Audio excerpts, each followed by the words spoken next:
मत्ती अध्याय 21। यीशु और उसके अनुयायी जब यरूशलेम के पास जैतून पर्वत के निकट बैतफगे पहुंचे तो यीशु ने अपने 2 शिष्यों को यह आदेश देकर भेजा कि अपने ठीक सामने के गांव में जाओ और वहां जाते ही तुम्हें एक गदही बंधी मिलेगी, उसके साथ उसका बच्चा भी होगा। उन्हें बांधकर मेरे पास ले आओ।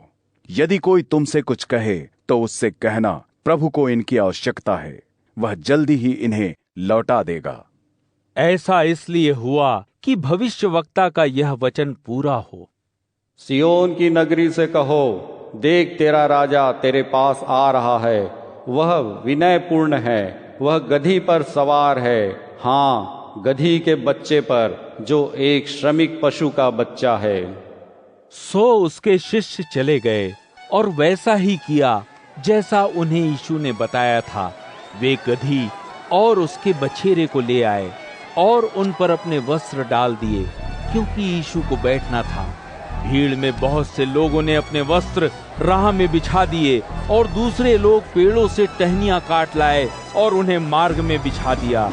जो लोग उनके आगे चल रहे थे और जो लोग उनके पीछे चल रहे थे, सब पुकार कर कह रहे थे, होशाना, धन्य है दाऊद का वह पुत्र जो आ रहा है, प्रभु के नाम पर धन्य है प्रभु जो स्वर्ग में विराजा। सो जब उसने यरूशलेम में प्रवेश किया तो समूचे नगर में हलचल मच गई। लोग पूछने लगे, ये कौन है? लोग ही जवाब दे रहे थे, यह गलील के नासरत का नबी यीशु है। फिर यीशु मंदिर के अहाते में आया और उसने मंदिर के अहाते में जो लोग खरीद बिक्री कर रहे थे उन सबको बाहर खदेड़ दिया। उसने पैसों की लेन देन करने वालों की चौकियों को उलट दिया और कबूतर बेचने वालों के तख्त पलट दिए। वह उनसे बोला, शास्त्र कहते हैं मेरा घर प्रार्थना गृह कहलाएगा, किंतु तुम इसे डाकुओं का अड्डा बना रहे हो।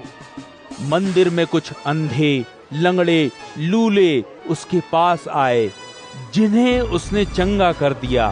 तब प्रमुख याजकों और यहूदी धर्मशास्त्रियों ने उन अद्भुत कामों को देखा जो उसने किए थे और मंदिर में बच्चों को ऊंचे स्वर में कहते सुना, होशन्ना, दाऊद का वह पुत्र धन्य है। तो वे बहुत क्रोधित हुए और उससे पूछा, तू सुनता है वे क्या कह रहे हैं? यीशु ने उनसे कहा, हाँ सुनता हूँ। क्या धर्मशास्त्र में तुम लोगों ने नहीं पढ़ा, तूने बालकों और दूध पीते बच्चों तक से स्तुति करवाई है। फिर उन्हें वहीं छोड़कर वह यरूशलेम नगर से बाहर बैतनियाह को चला गया, जहां उसने रात बिताई। अगले दिन अलग सुबह जब वह नगर को वापस लौट रहा था तो उसे भूख लगी। राह किनारे उसने अंजीर का एक पेड़ देखा, सो वह उसके पास गया, पर उसे उस पर पत्तों को छोड़ और कुछ नहीं मिला। सो उसने पेड़ से कहा, तुझ पर आगे कभी फल न लगे। और वह अंजीर का पेड़ तुरंत सूख गया। जब शिष्यों ने वह देखा तो अचरज के साथ पूछा, यह अंजीर का पेड़ इतनी जल्दी कैसे सूख गया? यीशु ने उत्तर देते हुए उनसे कहा, मैं तुमसे सत्य कहता हूँ, यदि तुम में विश्वास है और तुम संदेह नहीं करते तो तुम न केवल वह कर सकते हो जो मैंने अंजीर के पेड़ का किया, बल्कि यदि तुम इस पहाड़ से कहो, उठ और अपने आप को सागर में डुबो दे, तो वही हो जाएगा। और प्रार्थना करते हुए तुम जो कुछ मांगो, यदि तुम्हें विश्वास है तो तुम पाओगे। जब यीशु मंदिर में जाकर उपदेश दे रहा था तो प्रमुख याजकों और यहूदी बुजुर्गों ने पास जाकर उससे पूछा, ऐसी बातें तू किस अधिकार से करता है और यह अधिकार तुझे किसने दिया? उत्तर में यीशु ने उनसे कहा, मैं तुमसे एक प्रश्न पूछता हूं, यदि उसका उत्तर तुम मुझे दे दो तो मैं तुम्हें बता दूंगा कि मैं ये बातें किस अधिकार से करता हूं। बताओ, यूहन्ना को बपतिस्मा कहां से मिला, परमेश्वर से या मनुष्य से? वे आपस में विचार करते हुए कहने लगे, यदि हम कहते हैं परमेश्वर से तो यह हमसे पूछेगा, फिर तुम उस पर विश्वास क्यों नहीं करते? किंतु यदि हम कहते हैं मनुष्य से, तो हमें लोगों का डर है, क्योंकि वे यूहन्ना को एक नबी मानते हैं। सो उत्तर में उन्होंने यीशु से कहा, हमें नहीं पता। इस पर यीशु उनसे बोला, अच्छा, तो फिर मैं भी तुम्हें नहीं बताता कि ये बातें मैं किस अधिकार से करता हूं। अच्छा बताओ, तुम लोग इसके बारे में क्या सोचते हो? एक व्यक्ति के 2 पुत्र थे। वह बड़े के पास गया और बोला, पुत्र, आज मेरे अंगूरों के बगीचे में जा और काम कर।